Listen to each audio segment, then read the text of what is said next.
মুন্সিগঞ্জের সিরাজদি খান উপজেলার ইসাপুরা ইউনিয়নের রাজদিয়া কেন্দ্রীয় জামে মসজিদ পরিচালনা মতোয়াল্লি নির্বাচিত করে কমিটি গঠন করা হয়েছে। গত শুক্রবার 23 আগস্ট রাজদিয়া কেন্দ্রীয় জামে মসজিদে ইসলামী চিন্তাবিদ কৃষি ব্যাংকের সাবেক কর্মকর্তা নুরুল ইসলাম খানকে মতোয়াল্লি নির্বাচিত করে এই নতুন কমিটি গঠন করা হয়। জুমার নামাজের পর ভারপ্রাপ্ত মতোয়াল্লি সেকান্দার হায়দার খান তার চলতি দায়িত্ব থেকে অব্যাহতি নেন।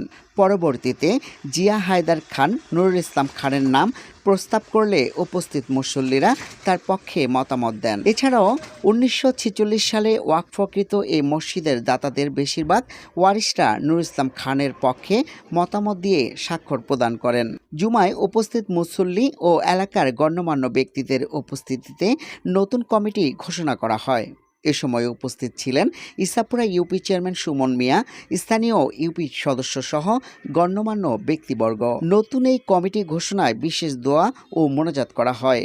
পরে মুসল্লিদের দুপুরের খাবারের আয়োজন করে। একই দিন বাদ আছর নামাজের পর নবগঠিত কার্যকরী কমিটির পরিচিতি সভা হয় এবং মসজিদের সার্বিক কার্যক্রম এগিয়ে নিতে একটি সাব কমিটি গঠন করে গুরুত্বপূর্ণ সিদ্ধান্ত নেওয়া হয়। Report hello Bikrampur.